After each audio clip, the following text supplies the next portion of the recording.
लोकसभा चुनाव 2024 में उत्तर प्रदेश की 7 सीटों पर जयंत चौधरी की रालोद अपने प्रत्याशी उतारेगी, लेकिन इस बीच उनको अखिलेश के साथ साथ मायावती के साथ की भी बहुत जरूरत पड़ने वाली है। पिछले लोकसभा चुनाव में भले ही मायावती की बसपा, सपा, रालोद एक साथ मिलकर चुनाव लड़ी थी, लेकिन रालोद को सिर्फ 3 सीट मिली थी और मायावती से काफी नाराजगी जाहिर करी थी जयंत ने, क्योंकि अखिलेश ने अपने कोटे की 3 सीट उन्हें दी थी, लेकिन उसके बावजूद भी वह तीनों सीट गंवाते नजर आए। फिलहाल देखा जाए, सूत्रों का जो कहना है, जिन 7 सीटों पर मोहर लगाई अखिलेश ने जयंत को देने के लिए, उनमें से ज्यादातर सीटें बसपा का अच्छा खासा जनाधार है। रालोद को मथुरा, हाथरस, बिजनौर, मुजफ्फरनगर, बागपत, अमरोहा, कैराना सीटें मिली हैं। इसमें से बिजनौर, मुजफ्फरनगर, अमरोहा सीट पर तो आप इस वक्त हालात जानते हैं कितनी मजबूत पकड़ है बसपा की। इसके बाद बागपत जैसी सीटें, कैरानी जैसी सीटों पर भी कहीं ना कहीं मायावती के बसपा की आवश्यकता पड़ेगी।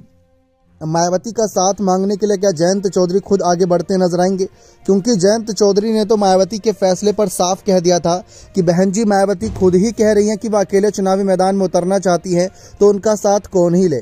देखा जाए तो पिछली बार के मुकाबले इस बार 4 सीट ज्यादा मिली है, लेकिन गठबंधन में मायावती नहीं है, तो इसका नुकसान रालोद को झेलना पड़ेगा।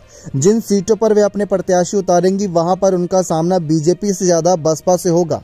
अमरोहा, मुजफ्फरनगर और साथ ही साथ अगर देखा जाए बिजनौर, ये कुछ मुख्य सीट होंगी जहां पर बसपा इनका तो गेम पूरा ही बिगाड़ सकती है। फिर ऐसे में बीजेपी के प्रत्याशी की जीत होना आसान हो जाएगी। अब जो माहौल बना है, उस माहौल को देखते हुए यहां पर कहीं ना कहीं जयंत चौधरी ने फैसला तो सही लिया है कि उनकी पार्टी के सिंबल पर ही चुनाव लड़ेंगे, लेकिन आवश्यकता यहां पर इंडिया अलायंस के दलों से ज्यादा, यानी सपा, कांग्रेस से ज्यादा जयंत को इस वक्त मायावती की है। लेकिन मायावती इंडिया गठबंधन से दूर है, जिससे जयंत को काफी भारी नुकसान झेलना पड़ सकता है। कोशिश रहेगी कि इस बार कम से कम 2-3 सीटों पर जीत हासिल करके इंडिया दल की ताकत को बढ़ाया जाए, लेकिन उसमें अगर 2-3 सीट को भी जीतना है तो दलित मुस्लिम के गठजोड़ और जाट गुर्जर के वोटों को भी साथ लेकर चलना होगा। अब ऐसे में जयंत चौधरी अपनी इस रणनीति में कामयाब हो पाते हैं या नहीं, ये देखना दिलचस्प रहेगा। बने रहें चैनल के साथ। बहुत बहुत धन्यवाद।